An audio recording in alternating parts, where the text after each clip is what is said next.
Welcome everyone to another episode of Notes from the Aleph. Aleph's a high point from which all things are visible, and from our vantage point, we'll be looking at tabletop role-playing games, their design, and the theory behind those designs. Around here, our motto is be fair, build up, and have fun. I'm your host, GriffinVarro, joined by our editor, Theta, our local designer, Norman Rafferty, and our good friend and GM, RedRabbit. When it comes to tabletop games, I have 15 years of experience running, playing, and frequently fixing problematic rule sets at the table. Pronouns can be he, him, or they, them. Red. Go. All right, you can call me RedRabbit. I'm a professional GM who is currently running our Wednesday game of what is it? It's Iron Claw 2nd Edition. I'm also running games of Vampire the Masquerade 5th Edition and Dungeons and Dragons, and I like to consider myself a student of narrative and game design. And Rafferty. Hello world, I'm Norman Rafferty, he, him, Sanguine Games. I like to consider myself a teacher. Wow. As I've worked at Sanguine Games, founding member for the last 20 years or so, we publish Iron Claw and Farflung and Madcap and Vital Hearts and a whole bunch of other games that you may not have heard of. So thank you for your support. Yep. And when it comes to sport, let's take a look at our big list of rants for today. So, I'm sure we've all kind of been obsessed with something and wanted to share it, and share that obsessive interest with others, only to kind of not quite get that same level of interest back. This feeling, I think, exists definitely for every player background that has ever been written, and almost certainly includes NPC backgrounds for the GM as well. Many of us at the table can and do focus on these backstories, character projects, and other ideas, and often kind of forget that there's a shared table in front of us where other people need to have some attention too. This isn't to say people are selfish, but that this focus is something that we should all look at and consider. How do we design around how players invest in their own ideas? Or should we? Rafferty, what do you got on this? Oh, wow. I have strong opinions. My advice has always been for the GM. The short advice for GMs is you are playing to lose. The idea here is that, like everyone would agree that at some level the game is a power fantasy. You can't grab a sword and stab people in real life more than 3 times. Maybe 4 if you're really fast. I don't know. If you're really, who is that? I know every day it becomes so. Yeah, so it's difficult to so people come to the game and at some level they want to feel validated. They want to feel like they're an exciting vampire lord or a cute short stack kobold or whatever it is that makes you happy. And if you show up at the table and you're constantly hitting your head against a wall, or constantly getting killed. A lot of old school games, like the 80s, they used to sell the games that way. They had I always point out like the demos of how to play. You'd see players dying. Here's the tutorial. These players died in the tutorial. So your goal is to the players should be making progress. So you should expect your villains to lose. They didn't Hasbro didn't publish the Tyrant Queen Adventures expecting Tiamat to just win and stomp all over you. As the GM shows up with unlimited power, they have the ability to generate as many NPCs as they dictate what the map looks like. Players don't get to do that, and they can even cheat. Every book ever written says the GM. Well, one exception says the GM gets to cheat and break the rules whenever it's more narratively appropriate. So on this end, you're supposed to be entertaining the players. You're supposed to make it difficult. But at the end, you have to lose and make it look good. And that is a challenge because, sometimes GMs get obsessed with, am I making it a challenge? The players feeling really, if the players keep showing up and talking about how great your game is, you are challenging them. So it's a lot easier than you might think it is. And so, I can talk a little bit more about like some of the bad design that I've seen, but that's the real perspective I would take, that's your goal. Right. Inevitably, there's sort of a practice here of the ephemeral where it's like, yes, you're going to create something and then watch everyone else destroy it and it will be no more. That's the way it is. And, that's not something every person definitely has a great reaction to, especially if they've put a lot of effort into it. Yeah, or we'll talk want about a particular thing to happen, and that leads back into railroading sort of behavior, linearity, and like, well, you can't break into it because then I don't get to show you the cool thing I worked on. Yeah. And it's an interesting problem because I think that, like, with all of these games, you start playing them when by yourself. You know, you start playing them when you buy the book and you're reading through the book and you're coming up with all of these ideas, right? Everyone who sits down at the table, well, maybe not everyone, but I think most people, the people who are organizing the games probably have spent a lot of time thinking about the games before they got to the table. And that's where you get into this. I think that's where these you start to fall in love with these ideas, right?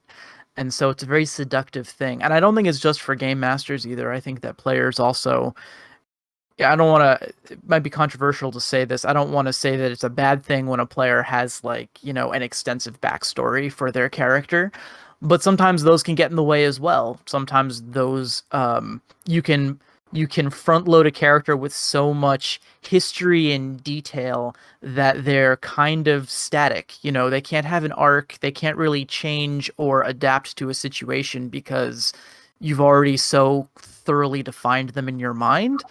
And then, you know, you get into situations where, like, my character can't go on this adventure because of their crippling fear of water. They're just going to stay home and not go on the boat. Which, you know, maybe not isn't a problem for everybody, but, like, yeah, I think it's something that can happen to people on both sides of the GM screen. Oh yeah, that's Right, definitely. definitely. Yeah, definitely that's happened because I mean, people joke about how you're all murder tourists in the game, but like one of the classic games, Toon First Edition by Steve Jackson, had a section in it where it said, "Make your character," and here's a section where you write down beliefs and goals.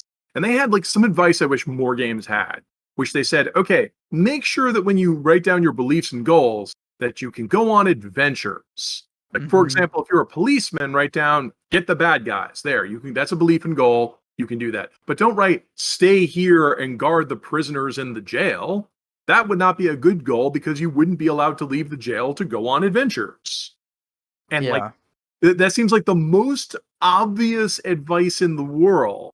But then you would get to later generation games like your Mutants and Masterminds or your GURPS or your Champions that would have all these like disadvantages listed in them. And it's like you could write down, I have, you know, I'll take crippling fear of water. It gives me 20 extra points for my character. And now when it's time to go on an adventure, I'm supposed to tell everybody, sorry, I got 20 extra points to not have fun today.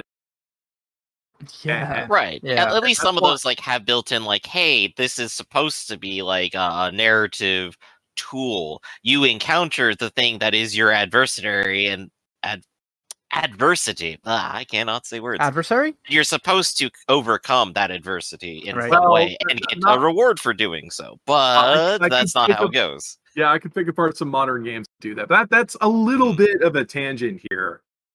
Because yeah, there'll be some players who have impenetrable. Yeah, I've had players who show. Ever seen the player show up with the folder? Yeah. Oh Yeah. gosh, I've seen a few people show up with light novels. Yeah. But the opposite side of this is the danger when the GM shows up, and the GM shows Yeah. up with the characters that they really love. Because once again, like you said, like the player. I'll take this from the opposite tack. It's not just that, or similar tack. It's not just that players want to like get obsessed with their characters. Some of them get obsessed about rules. I mean, these games have hundreds of pages of rules. So Mhm. someone, you know, a player might have decided they want to do some cool thing like D&D 3 had the whirlwind attack, you know, or, you know, I really want to cast fireball so I can't get to 5th level fast enough. But it's even worse when you see GMs do it because like the GM will go, and now I'll impress all the players with how I built an NPC wizard who has all these 5 feet stacked on top of each other to do something that they've never heard of. And Mhm. that that can often fall flat because you'll get some players who are jealous. It's like, I didn't know I could build that. You'll get some players who have never learned the rules, so all this impressive rules juggling just goes way over their heads. They just know they're getting blasted. Mhm. And then, of course, it goes back to playing to lose. It's like, yeah, if you're the GM, you know, the players have been playing the game and been doing what's now and what's in their face and what's interesting to them.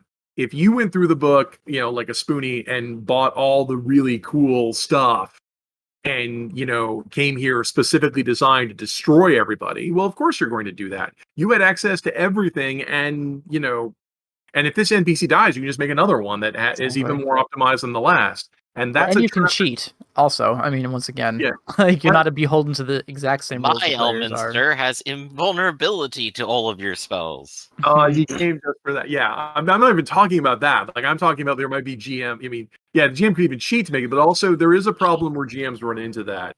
That Yeah. was a weird problem in old school gaming, but it is still a problem today. I've noticed that because a GM is someone who's highly motivated to play the game, probably really like the rules, so they would really want to show off, here's something you can do with the rules.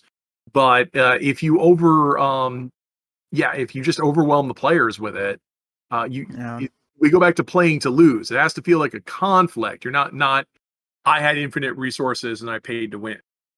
Yeah, I mean the other part of that thing too is that a lot of the work or a lot of the mechanics of the character probably won't be super obvious to the players unless they're being used on the players, which gives the GM an impetus to use their crazy combos to just destroy people. Otherwise it's just like, oh yeah, this is a wizard who's, we know is pretty good or pretty powerful, but until we see those mechanics in action, it's just another description. So it's almost like, oh, to show off this thing that I made, I kind of have to do it at your expense. Or then you just show them the character sheet after the fact, and people go like, huh, I wonder why you put so much effort into this thing that actually, you could have spent that time, I don't know, adding a few more interesting rooms to this dungeon or something. So yeah, it's a tricky one. Yeah, I mean, we're talking about the bad way of doing it. Like, in theory, there could be the puzzle boss. There could be the guy who shows up with a weird combination of abilities that once the players figure that out, it's like, okay, we know his strengths and his weaknesses because we know the rules, so we know what they're doing. But that's what I mean by playing to lose. They have to have that weak point for massive damage. They have to have the telegraphed attack. Because if we as players can't do anything about it, like, it's so amazing and cool, but we don't have any abilities that can adapt to it, then we're just hosed. Or it goes back to hammer theory, which is like, if we can't adapt to it or make sense of it, we're just going to hit them with swords. That's what we always do. So we're not all that impressed. Somebody showed up who could do something I couldn't. Okay, well, we hit them with swords like we did with the goblins outside. Right. So the trick here is that you would have to set something up that's really cool, but also it has to have some exploit or some way to get around it. Otherwise, you're just punching down.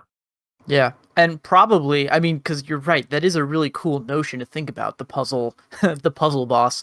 But for it to work, for it to function, right, the only thing that's going to matter is what your party ends up deciding to do. So going back to hammer theory, it's most likely they will default to hitting it with sticks and swords.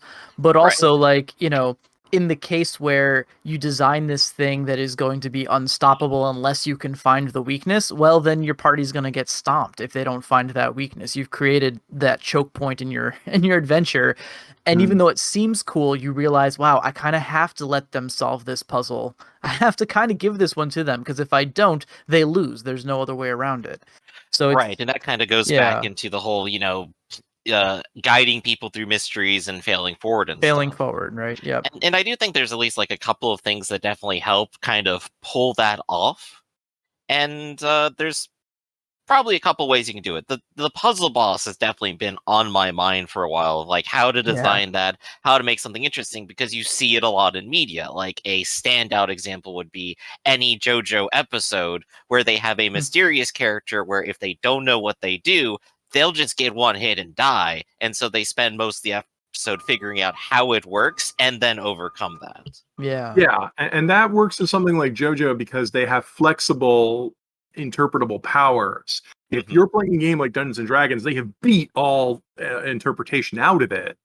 So you're gonna have to be a little more subtle. I think there's some Pathfinder adventures that do it. Like, I remember there was one exploring adventure where you can go to this place and meet this invulnerable bear monster, and it's invulnerable. You can't hurt it. You'll figure out after a few minutes having hurt it. But you could also and I know this is hard for some players, you just leave, which is, what my party did. It's like, well, okay, we can't kill it. It doesn't seem to have any treasure. Time to leave. And then maybe somewhere else there's a hint to figure out how to get rid of it because it's a large map to explore, and that's cool if you can like reinforce that. I mean, I do have to add here that, like, once again, that's not using the rules. There's no creature in D&D that just is invulnerable to anything, so they just made up that rule just so it would happen. But the important thing was it was communicated to us. It was like the GM said, "Okay, it looks like you're not hurting it." Communication of that is very important. Mm-hmm. So it was a rational reason. We went to the place everyone told us not to go, and there was something there that we couldn't defeat. Story checks out. Yeah, I could tell you because I'm thinking through this now, and I think it actually ties back to our main topic. So I'm gonna go through this little flight of fantasy now. So I was thinking like, okay, how would I do this in a way that could work and would be satisfying? And the way I would do it, right, is create a boss that would be difficult but beatable by conventional means, and then give them a weakness, the clever, the puzzle solution. And then because a lot of this has to be it's hard to telegraph this stuff mid-fight in a lot of these things. If you want it to be a puzzle that is solvable, you would have to give the players an opportunity to explore that when they're not fearing for their lives. So I would seed in the dungeon, let's say, right? In the lead-up adventure, I would put a bunch of optional rewards in there that would be hints or would be clues to this secret way of defeating this boss, right? Totally missable. That way, if they miss the clues, they still have a boss that they have a chance of beating. It's just a normal boss. If they find the clues, they have this cool, clever thing where they say, we figured this out. And then they get to beat it with the trick, which would be very satisfying. But I think that if they didn't beat it with the trick, it would be a bummer, and it would make a lot of that prep time that I put into it feel like a waste. And that's the risks that you take, with a lot of this stuff. But I think that could also tie into this idea of killing your babies, killing your darlings, is this thing that, like, sometimes the prep that you do to make something that is workable, it needs to work either way. And sometimes you have to be willing to let it go, to set something up that could be really cool if it works, but you have to accept that it probably won't. Statistically speaking, it's an outside chance, and it still needs to be a fun game for everyone involved. Oh, yeah. Right. And there's definitely constraints within the system of like how to make that work. If your system does not have investigative tools on hand, or if it's just a pass-fail kind of roll, it's like, well, I guess the players, just kind of failed their rolls. They didn't get the clues, and now they just kind of fail. I mean, if I'm not mistaken, D&D 3rd edition got rid of, D&D 5th got rid of any gather information abilities. They're not there anymore. It did. I don't think there are. So, yeah, well, because speaking of that, like as usual, there's something that was a good idea in old school that they completely ruined. Mm-hmm. There used to be like some dungeons, if you read them, like Village of Hamlet or Temple of Elemental Evil or Expedition Bear, Keeping the Borderlands. I can't believe I forgot that name. I'm getting old here. Yeah. They had a tavern, and they would have a stage in it called the Tavern Rumors, where if you hung around for a while, the GM would roll stuff, and you might hear something like, "I heard Briark is cobbled for surrender," or "They say that there's a treasure in there, but it's guarded by a Gorgon." Stuff like that. And those are always cool ideas. And like that sounds kind of neat that you can get hints, and you see that in JRPGs where you wander around and talk to everybody in the village. Except you may notice that when you talk to everybody in the JRPG village, they have two things to say: pointless things or useful advice. You get to the old school adventures, and they have a third thing where they just say things that are blatantly false. Like, Briark is not cobbled for surrender. In fact, it's a specific joke that Briark is cobbled for let's attack. So some people are putting in comments saying, well, it's actually something else, but it's not surrender. And so it's like the players have no way of knowing what's true and what's false. So giving them false rumors was just a waste of their time. And I can see why this disappeared, because it was a huge section in the book that nobody cared about. Veteran adventurers like me would make a note of them, but we were going to hit the goblins with swords anyway. Mm-hmm. Yeah. So even if they surrendered, So the idea behind these rumors is they were supposed to give advice. I mean, the big colossal one is I keep seeing apologists for Tomb of Horrors. In theory, Ooh. the Tomb of Horrors adventure, if there was a phase where you could do research on it, would be way more interesting. Like when you hear that, oh yeah, the lich that was in there was doing research in extraplanar activities and discovered a way to make doors that vaporize you or teleport you to other worlds or voids of blackness. If you just had that hint before you went there, and then later, hey, look, it's a hole in the wall that apparently is a dark void of nothingness. You know, I heard a rumor before we got here that really is a bunch of nothing. Or my Yeah. big one, I Yeah, heard that's a good one. yeah, or I heard a rumor that there's a statue in here that if you bring 10 black opals, will reward you with something.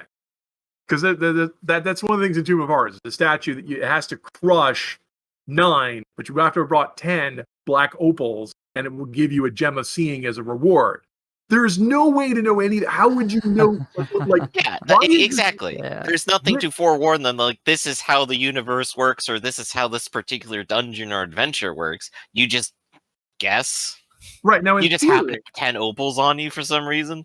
right, and Tomb of Horrors pointedly omits, probably because it was a convention adventure, so they're in a hurry. Like people forget that this was like get a bunch of strangers together and go. That it was supposed, to have a tavern phase of gathering rumors. So if you gather rumors, you might get that hint, and then you have to find someone to get 10 black opals or something, and everybody laughs at you for doing that. But like if it had that phase built into its narrative structure, it would be there. But that problem is that disappeared. And so in a lot of modern D&D adventures, the game just assumes you won't be puzzle boss or solving anything, that you'll just blunder from encounter to encounter. And Yeah. I really want to see them bring that back, of that kind of challenge of rewarding the players for learning about the world and telling them the weaknesses in advance so they can prepare for them. Yeah, and I Yeah. think it's like you maybe mentioned before, that's a lot of these are like set up as expeditions, and that's not really the way that they're viewed anymore. There is no preparation phase anymore for anything. You No. do just kind of walk straight into it, which makes it hard to kind of mix things up. So we're slowly building a list of like tools on the table here to kind of like make things more interesting. Yeah, in fact, there's one amazing thing I want to talk about, which is Monster Hunter. Have you played the Monster Hunter video game? I have seen a bit of it. Okay, so they're fascinating to me because the way they work is you start, like you go to the quest board and they say, hey, we've sighted a giant monster out there. If only we knew some crazed adventurer who would want to go kill it. And like, so you get a prep phase where you get to go ahead and buy stuff, mostly like bombs and special things. I'm sure the Monster Hunter deep divers will talk, but you kit out your gear, some of which you got on previous expeditions. You get a buddy, like a palico or a palamute. You get like a cat or a dog, which have some abilities. You have to decide, like, do they get minor offense? Do they get defense? Whatever. So you get henchmen. And then you set off to go kill this monster. And you might know stuff about it. Maybe you cheated, read the wiki because you're that kind of person. But you have to go get it. On the way there are side quests to distract you. Because it's like, hey, some random guy will say, hey, if you go grab these herbs for me, I'll give you some money. But of course, you only have 40 minutes to finish this adventure. So do you want to waste 20 minutes doing my crap? It's like, I'll get paid if I do your crap. And that invokes that sort of old school playing. And now we're back into, like Monster Hunter has solved one of the issues of playing to lose. We expect you to go defeat the monster. It's not going to kill you because it's a video game. No one perma dies. But we expect you to kill the monster, but we're putting these obstacles in your way to get there. And there'll also be phases where you can learn more about it or track it to its lair or observe its behavior or that sort of thing on the way there. So this is a great example of playing to lose. We expect you to kill the monster, but we've put things in your way that if you choose to make these risks, they might offset your rewards. That choices you make on the way there offset you. So it's a great example of playing to lose, but there's still a cool encounter. It's still challenging. And it's not, I have to kill the PCs to impress them. We expect you to kill everything, but how much can you get done in the 40-minute time? Oh, and also there's a time limit. Yeah, yeah. We talked about time limits before too. Yeah, at that point, it's an economy of time and is sort of in that thriller segment of stuff. The clock's ticking. Can you solve the mystery? Can you rescue the president's daughter? Kind of thing. There's stakes, but it's not just crushing the players by being with overwhelming force. It makes the players feel like we were supposed to do something in a certain amount of time. Yeah, well, that's the thing, really, is like there needs to be stakes, that there needs to be fail cases that are not total party kills. There needs to be like, degrees of success as well. That's where I think that's where the game gets interesting. If not for the players, I think it does make it interesting for the players, but certainly for the GM, I think, right, too. Like, you're pointing out this notion, and it seems like it's a reaction to the whole GM as adversary mindset, which I think is something that we've mostly gotten away from in terms of, well, I would say in modern gaming, I feel like that sentiment is pointed to as an example of bad game behavior these days. But the other thing too is it's not just about necessarily. It's not just about like, hey, don't try to kill your players or your player characters, right? Definitely don't kill your players. Please don't kill your PCs unjustly. But more like, I think part of the intrigue and the interest as a GM is creating challenges and seeing what they do and don't accomplish, like seeing how well they succeed or how badly they fail. And so you need to be able to construct the game with that spectrum in mind, because that is fun. You can still relish in your players stumbling into a trap. I don't think that's necessarily bad gameplay. If they stumble into a trap that instantly kills all of them, and then you cackle with glee at their like cries of pity that their favorite character died, then yes, then there's something wrong there going on. But yeah, I was making fun of that when we were doing Wicked Ones, where I said, okay, let's make a trap that has impossible physics. I know, spikes on the ceiling, reverse gravity. Classic. Like, how are you? Yeah, like it killed so many people, though. It really did. But it's also like, okay, how are we supposed to plan for a violation of everything we know? Right. Yeah. Yeah. No. In fact, related to that is, okay, one thing that I always complain about that disappeared from the gaming is the idea of self-preservation. The idea that the bad guys that you are confronting don't want to die. Yeah. And the idea that you might show up with overwhelming force and break a line, like older games might say, okay, if half the kobolds in this room die, the other ones flee. Simple things that were like, well, that's one sentence and it's simple to understand. And it's also a way to make the forces look more impressive than they are. Like, you walk in the room and there's 40 goblins, but you only have to defeat 20 of them. If you can do that, the rest will run away. And that's what I mean by playing to lose. It's like they might say, this is not worth our lives, let's get out of here. The idea that you can negotiate with them or can. But I guess related to playing to lose is there's a thing that I think doesn't show, it shows up in the stories like your JoJo's, but doesn't show up in the gaming. And that's the idea of NPCs who are completely out of their league but don't know it.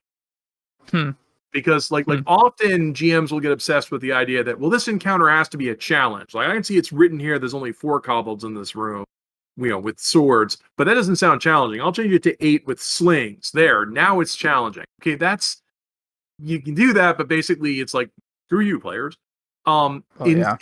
Instead, what can be satisfying is to have a few encounters where you have like 4 kobolds with swords, and when they see the adventurers, they go, all right, that's it. All of you are going to die because we're so amazing. And you guys are just some random people. We've killed so many adventurers before you, we'll kill you now. And it's like, they run up and you smack them and go, this guy had AC 11 and 3 hit points. What was he thinking? Right. There do occasionally need to be moments where the players get to feel a little bit of their heroicism, right? Especially in the not simulationist vein, in the exceptionalist vein. Well, even in simulation, because everyone's always the hero of their own story. It's like, if a guy's already survived 9, he doesn't know you're a level 3 or 8 adventurer. And according to the rules, he doesn't know you have a +2 sword. He just knows you have a nice one. That'll look nice on my wall. He doesn't know that you have, what you guys are until they run at you. And the idea of a like this gets into, I think, a mental problem a lot of GMs have, that you can't have an NPC boasting about how great they are when you, the GM, know they suck. Why would they boast about how great they are? I can see their numbers are terrible. And the answer is not everyone knows that. And NPCs that, a fun thing I read in a story once was that, a war starts when someone drastically overestimates their chances of winning. Because like those guys who came at you, were here to loot you. When you unleash the fireball and kill half of them with a single spell, some of the other half might say, well, look at the time. No one can say we didn't, and then run away. And that can make your players feel like a badass and make the world feel really real. And it's still somewhat challenging, because if the Kobolds had won that surprise round, this would be a different story. Yeah. Right. I do think it falls flat occasionally, though, because players will engage with a lot of this in the same manner. They will run straight into it. Like we said, like the NPCs have some idea of like wanting to survive. Players don't, even if they want to live, they will act against their survival instinct. And I think you can see this in a lot of D&D play, where the optimal choice, of course, is everyone stay in the fight until the very end. You will win anyway. Yeah. Well, so it's hard to really get a different reaction, because everyone is going to boast about how powerful they are, and it's not until you start hitting them that maybe you care. Well, I don't think it helps that say something. I mean, how can I phrase it better? Modern gaming is a lot more forgiving. Previous, like if you look at older versions of Dungeons and Dragons, there were time limits on resurrection. There was a chance it might not work, and there was an experience point penalty. As time went on, they lowered the experience point penalty down to 0. They lowered the random chance it might fail to always works. So, and then you play the computer games, and like I can never get over this. So there's this computer game where you have infinite lives, and every time you get killed, you get all of your possessions back. It's called Dark Souls. Yep. People go, this game is difficult. It's like, no, it's not. Yeah. You infinite lives. All of my stuff. They don't even have a encumbrance rule. Moving on. But you could lose some of your boss money, and oh no, I dropped my wallet off the side now, I guess, because I died twice. You don't even lose it. They drop it in a pile so you can go get it. It's not like EverQuest. If you died, they took away 5% of your experience. Dark Souls, we left this here just for you. There you go. And you can do that in infinite number of. Moving on. Like basically, players now. I really think that players now expect to always fail forward and always win. Like they've played the computer game, and D&D gives you the free resing. And I've already complained about how if you watch the streams, they don't, they bring them back pretty easily too. So players expect that you can run right in there, and if you get killed, that's just something that happens. We just res you. If you haven't beaten in, if you haven't explained to your players, oh no, if you screw this up, it's permadeath. Diablo 2's back in the news. Does anyone remember when Diablo 3 had to have that huge disclaimer that said if you choose Iron Man and your character dies, do not call tech support? Especially don't call them if the always-on servers disconnect you. Well, but I'm talking, that's a different. But I'm talking about like literally they had to have that disclaimer from Iron Man. Don't if you choose this mode, it's permadeath. Don't call. And then there are still cases of people calling tech support trying to get the characters. Well, yeah, of course. Back in the 80s, this wasn't a thing. Yeah. And I'm not. Well, I just want to say I'm not saying it's necessarily bad. I'm saying this is what people expect. This is what your players expect. So either you tell them not to expect it, or you roll with it. Yeah, and I feel like this comes from the two kinds of play again, like the at-home preparation play versus the at-the-table play. And I think they found out that a lot of people who played these games a lot got very invested in them in the character building part, and they fleshed that out for better or ill, right? And then they wrote 20 pages of backstory. Right. I mean, that's the thing is that for a lot of people, that is fun. Like a lot of people, a lot more people own these books than play these games. For a lot of people, like the act of playing RPGs at the table is something aspirational. They love the idea of it, but it's not something that they ever had the time or the inclination to do. And maybe they watch actual plays and stuff. But that's like real fun that you can kind of have solo, and it's validated by this like at the table play. But I think that's where the danger of this whole thing comes from, right? You get to this point where you get very, very invested when you're building these characters or when you're building these adventures. There's no one else that you need validation from. You can just make the coolest thing that comes into your mind. And then all of a sudden you're thrown into a circumstance where you do need to explain your decisions, and you do need to, and there's a chance that the thing that you made, that you spent hours, weeks creating, could very well be disrupted by other people playing a game, whether that's the character you made who gets eaten by the Tarrasque, or if it's the, multi-level dungeon that gets pass-walled through right into the boss chamber. And that can feel very personal. But I also think I just want to interject here real quick. Uh-huh. Or you're supposed to be really like sneaky and persuasive, and the very first time you try to make that roll, you roll a 1 in front of everybody. Oh, sure, Yup. exactly. Fate is interrupting my fan fiction or my OC. But I also think probably where this comes from is the fact that these games want people to get that invested, and they encourage people to do so, and they don't always encourage people to plan the way that I think they should for optimal fun at the table, which I believe is like, hey, you've got to build this thing with a little it can't be as personal as you want it to be. There's a quote, and I don't remember where it came from, which really sucks. I'm using it out of context, but I think it's my favorite quote. Someone was suggesting that you build your player characters, play your player characters like you would drive a stolen car, right? Have fun, take chances, and don't get overly invested. And that's the best method, right, for for playing at the table. I was with you until there. Like you were also right when you were saying the mixed message, because if you told that to your vampire players, if you treated your vampire players like that, they would quit your game en masse, because vampire is very much a role play about, yes, that's true. Where did you come from? Who is your sire? How did you get involved with this? What is your blood? What's your history? What motivates you? In other words, you got some of these games that were extremely into that. And we're very grognard.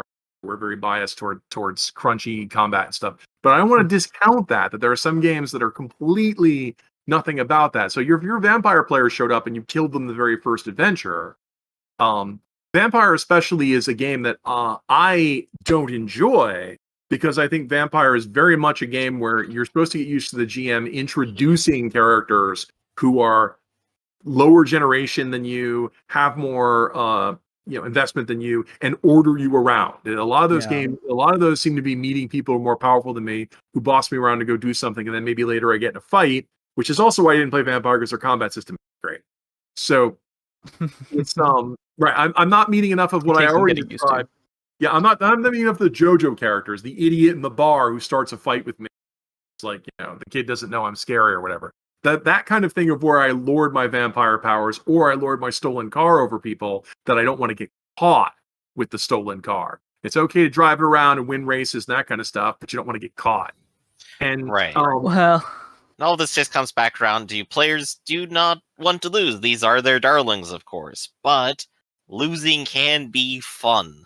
Well, and I think a lot of people don't feel that most of the time, or understand why that can even be. I mean, I want to turn this around and say, we made the game Farflung. The company made the game Farflung, where we said, you are an omnipotent person from the future. Mm-hmm. Okay, how is this fun? You can't die. You can do whatever you want. How is this fun? And that's where we took playing to lose, which is, okay, here's the deal. There are ways you can lose even when you have infinite power, because you could make the wrong choice. You could be at the wrong place at the wrong time, you could apply overwhelming force to someone who you shouldn't have because other people can die. That was one of our big influences. That's why I'm glad we got folks like Matt Howarth involved who write stories like this, which is where it was just like, it's like, I don't like Rick and Morty is the best example I can invoke stuff because, Rick and Morty, if they die, would just get another one from another reality or whatever. So how are these stories interesting? Well, they're 5 seasons worth. It's like showing off that just because, the question of what your choices do and those sorts of things. And those worlds are still filled with interesting characters and fun people to interact with and memorable stuff. It's the trick here is it's what the building on what the players do. Speaking of our mottos, you build on what the players do, and if the players make fateful choices or incorrect choices, you have those steering the adventure. In order for all this to work, the players have to have some sort of objective. Instead of just throwing nothing at them, the players have to have something they want to do. You as the GM have to know what it is. And then there have to be choices they have to make to take them closer or further away. And instead of always the NPCs get an upper hand and destroy you, it's the players have a goal, and what's going on either takes them closer or further away. And that's what should always be your focus. What's going on? That's my thesis statement for all of it. I have a response. Because I always feel called out when you attack my vampire. I don't know why it's become my vampire game. Great. I mean, I feel bad because I know people enjoy it. I know, but I'm always talking about like what keeps me out of it. Oh no, that's fair. We're having a friendly conversation here. I think what's interesting though is that well, first of all, I've been trying to correlate my actual plays for this thing into a podcast for months now, and it's just extra work that I don't have time for during the week. I'm very curious to see what people think of my particular vampire game because I came to it with very little outside experience. And based on the rules written, I can visualize every time you mention Vampire Wrath, I can visualize the vampire game that you played in, and it does not sound like fun, and it also does not sound like a game that I would want to play either. There's no bad game, just games I don't show up at. Games you don't show up to, right? So I think when you were saying that, though, it made me think of something else, another great little allegory maybe or metaphor for how I frame the player loss mentally for me, which is like it's like gambling.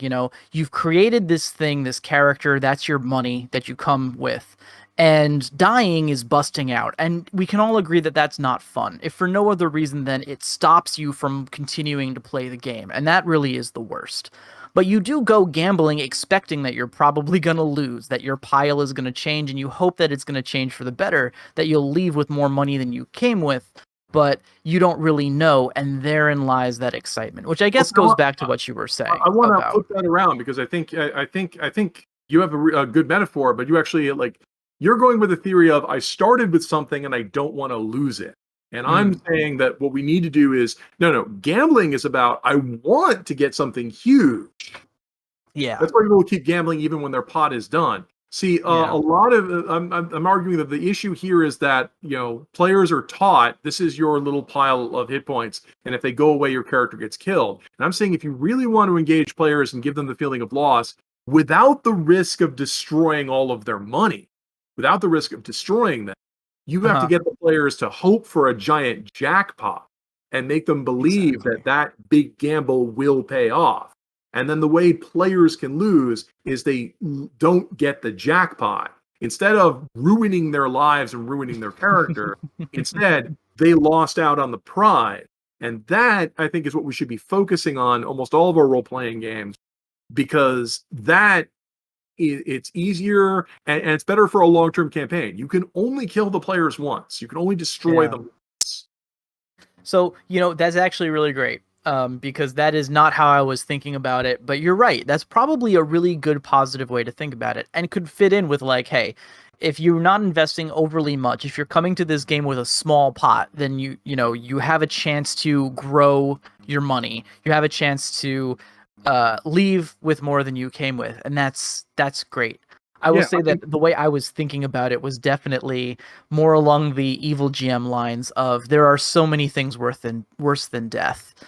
There's so many ways that I can make your lives more complicated and more dramatic that have nothing to do with killing you. And in fact, in Vampire, I guess much like D&D, it's a game that makes it pretty hard to kill characters. I mean, vampires themselves are undead. There's torpor. Even when they're dead, they're probably not dead unless other conditions are met too. So it got really, really hard. yeah, right. And And even then, but that's not it's what the not game has ever been about, right? it's The not even game is about about that. Yeah.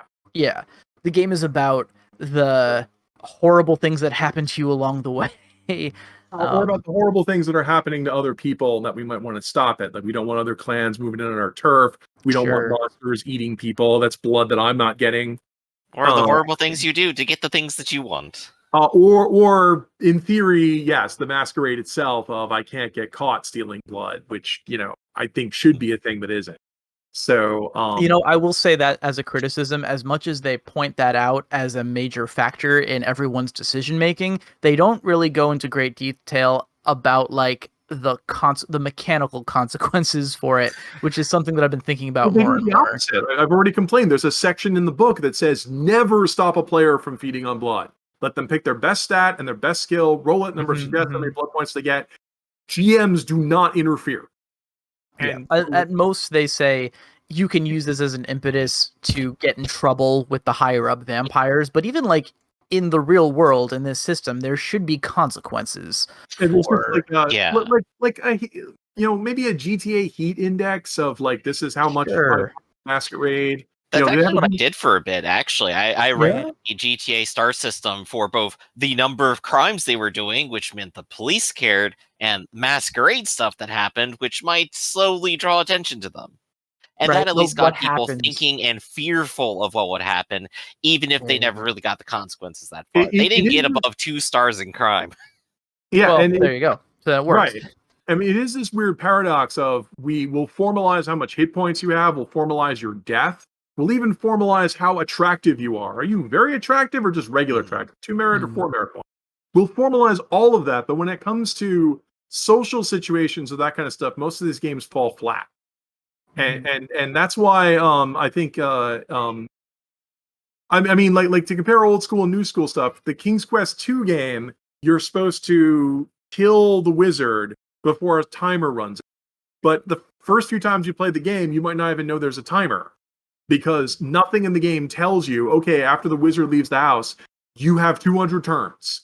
If you don't kill the wizard and do it, nothing informs you. There's no clock, there's no countdown, etc. That was considered bad game design. Flip this around to what I was talking about with Monster Hunter. Here's a clock in the corner that says 45 minutes. Yeah. This is it. And because you tell the players that because it's a game. And I know like this is oversimplified, but this is a game. It's like telling people how they can lose. And most importantly, telling them it's okay if you lose because I won't kill you or destroy you if you lose. You can keep playing. But you'll be a loser. Yeah, well.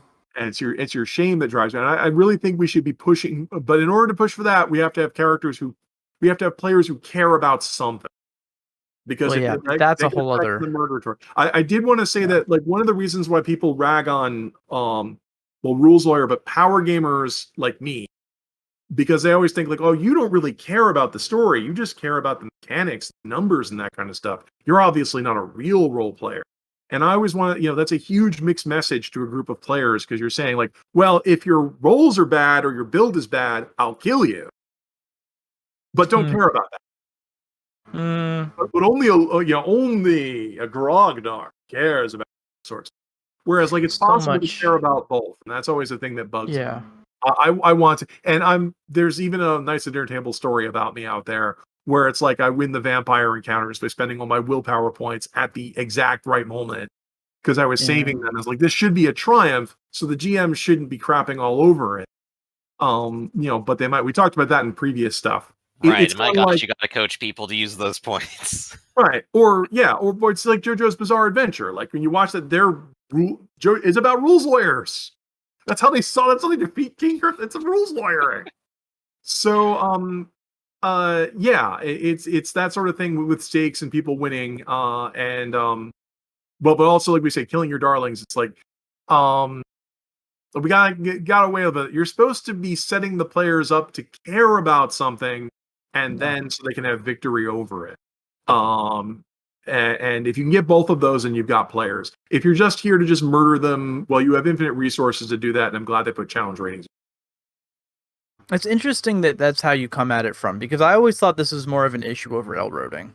When I think about the topic, I always think about games that I've played in where it was very clear that the GM had written a story that they thought was very cool. Right. And as soon as the players started doing things that would mess with the ultimate reveal, you saw it kind of come off the hinges, and you saw things get forced and roles were asked for that really didn't mean anything. And that's where I think, for me personally, the idea of killing your babies comes from, is that like I think that you need, as when you're running the games, I think it's important that you build them in such a way where you understand that you're creating a setup, that you're setting a stage for something that no one person at the table will control. No one's got the script. We're going to see what happens.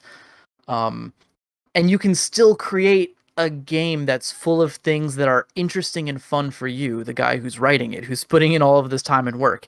It doesn't mean that you can't do those things, but you have to be careful that you're doing them in ways that do not limit the player's freedoms or do not prescribe the ending of the story. Well, I would agree with you about railroading is bad, but you do have to channel the players somewhat. I mean, the poster child I would use for this is Tyrant Queen, the big adventure of D&D, where you show up and Dragonborns are killing innocent people. You're supposed to side against Tiamat and with the free people of the Sword Coast. Okay, I'm with you on that. We have to have some framing device of, we want you to fight the people. I mean, even though you can be an evilly aligned character and you would throw in with evil because you're aligned with evil, like that's a stupid decision in the game. Let's assume you were here to go ahead and fight off the Tyrant Queen. The issue I would have with railroading is the way that's set up is it's a bunch of scripted encounters that all end exactly the same way. You can't make peace with anyone. You can't infiltrate anyone. There's no diplomacy. There's not even a Saruman to get involved in. Maybe there is deep in the campaign. I only got through the first, few parts of it, but it was presented to us of go here and do this thing. And and then that's what I've seen in the text of like Dragon Heist or whatever. The idea you go here, do a certain thing, and then go with it. And it's presented in such a way that you can't lose. They assume that you're going to win every encounter along the way. I mean, I guess you could die, right? There's combat encounters. We could fail every roll, right? Because if we can't fail every roll and die, why are you wasting more time with a combat encounter? Yeah, that's true. So that's where we get into. I would like to see more thought getting into the heads of the bad guys of, if they lost this battle, what would the bad guys do? If they negotiated with you, what would they do? Like if the NPCs didn't get what they want, what is their compromise? Instead of the way it's always presented, which is the NPCs throw themselves at you until one of us is dead, asking no quarter, giving none, and everything is like that because they're evil. It's not so much killing your darlings. It's okay to negotiate with them too. Yep. It not be cool. So what kind of final words do we got here? What do you got, Red? Oh, so many final words. I'm not ready to end, but I'll try to sum it up. I do think that one of the primary objectives for a GM is to set the table, right? You do need to bring something, like Rafferty said, you do need to be able to present something for the players to care about, some drama for them to become involved in. But you also need to be ready to throw out the story that you had in mind for the story at the table, right? Love the one. If you can't be with the one you love, then love the one you're with. You really need to dedicate yourself to the story that's happening in your group, because that's the story that matters, right? And when you start to realize that, you start to build games in a way that prioritizes and sets up situations for that story to be the best that it can be, versus the elaborate lore and history that you set up for yourself in your mind. So that's what I think about when I think about killing your darlings, and I hope that is and that would be my GM recommendation. Yeah. What about you, Rafferty? What do you got? I have similar things. Once again, our pillars here are be fair, build up, and have fun. I'm very much in the simulationist camp, so I always want to caution GMs: don't think of it as I'm supposed to make villains who hate the players and his only goal is to kill the players. The stories I like to see crafted are there's villains and they want to do something. For some reason, the players have become involved to stop them. And I've always found that the best framing network is the players are assumed to be more powerful than the villain. They have higher numbers or access to greater resources than the villains do. The villain's goal is to accomplish their thing, either despite the players or faster than the players can stop them, or to distract the player.